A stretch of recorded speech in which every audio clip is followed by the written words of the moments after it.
At 22:45 local time, in the deep black of a Pacific night, a U.S. surveillance satellite detected a sudden, intense heat signature.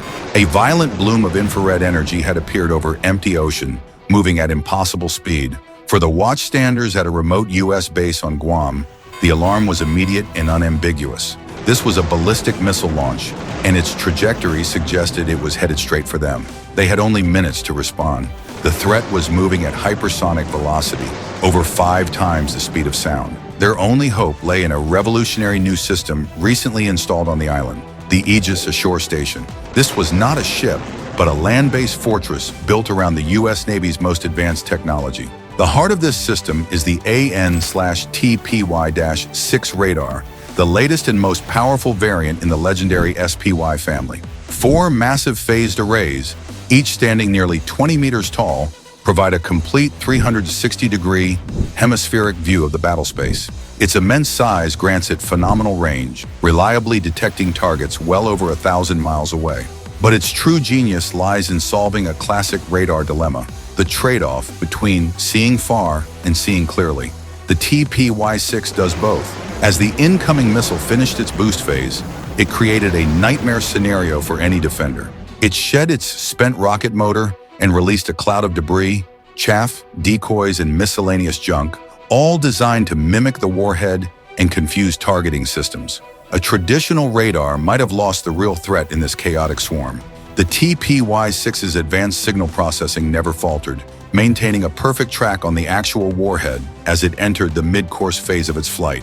With a firm lock, the order to fire was given. From a vertical launch cell, an SM-3 block YIA missile roared to life. It accelerated on a pillar of flame, racing to intercept the incoming threat. The SM-3 is a hit-to-kill weapon. It carries no explosive warhead. In the vacuum of space, mere kilometers above the Earth, its final stage separated. It didn't explode near the target. It physically collided with it, obliterating the warhead through the sheer force of impact at over 10,000 miles per hour. This stunning intercept, however, was just a test, a successful drill for the U.S. military's newest guardian of Guam. But the exercise couldn't have been more timely. The threat it is designed to counter is growing more real and more dangerous by the day.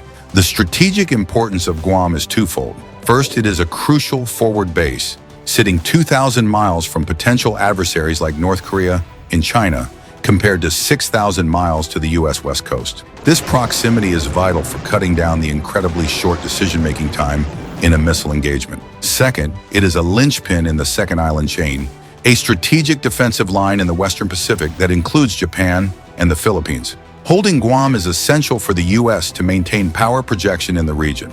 The island's defense is a layered, multi-system shield. The U.S. Army began fortifying it over a decade ago with Patriot batteries for point defense and THAAD terminal high-altitude area defense systems to engage targets in their terminal descent phase. Aegis Ashore is the final and most capable layer added to this integrated network. By taking the powerful Aegis combat system, usually found on U.S. Navy cruisers and destroyers, and putting it on land, engineers solved inherent limitations of sea-based platforms. They could install larger, more powerful radars and hook them into a virtually unlimited electrical grid, dramatically boosting their range and scanning power. This land-based system is armed with both the SM-3 for exo-atmospheric ballistic missile kills and the SM-6, a versatile missile effective against a wider array of aerial threats that destroys its target with a proximity-fused warhead. This American system doesn't operate in a vacuum. Key allies like Japan and South Korea are integral parts of the defensive web. South Korea operates U.S.-made THAAD and advanced Patriot batteries, alongside its own Aegis-equipped Sejong, the Great-class destroyers. Japan fields a powerful fleet of 8 Aegis destroyers, Kongo, Atago, and Maya classes, which are near identical to their American counterparts and armed with SM-3 missiles. However, these allies face their own challenges. Japan canceled its own planned Aegis Ashore program due to concerns over spent rocket boosters falling on populated areas. Consequently, they are now investing in massive, dedicated 20,000-ton mega destroyers focused solely on missile defense. South Korea's destroyers, while advanced, are not equipped with SM-3s, limiting their engagement envelope. This is where the U.S. Navy's Mobile Shield comes in. With 83 Aegis-capable ships, 74 Arleigh Burke-class destroyers, and 9 Ticonderoga-class cruisers. It maintains a constant presence. Over 50 of these ships are specially upgraded for ballistic missile defense, BMD.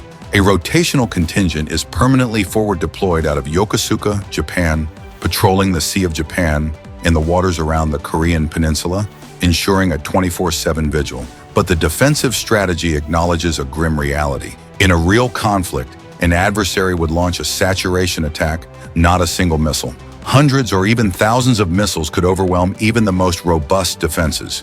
Therefore, the best defense is a good offense. This is where the U.S.'s ultimate trump cards are played. The U.S. Air Force maintains a continuous bomber presence at Andersen Air Force Base on Guam. Rotations of B-52 Stratofortresses and B-2 Spirits stand ready.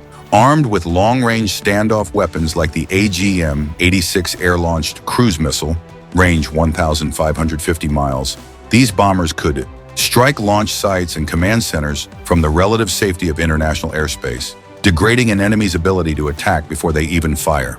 For targets deeper inland, the U.S. Navy holds the ultimate ace, the Ohio-class guided missile submarine, SSGN. 4 of these behemoths were converted to carry up to 154 Tomahawk land attack cruise missiles each.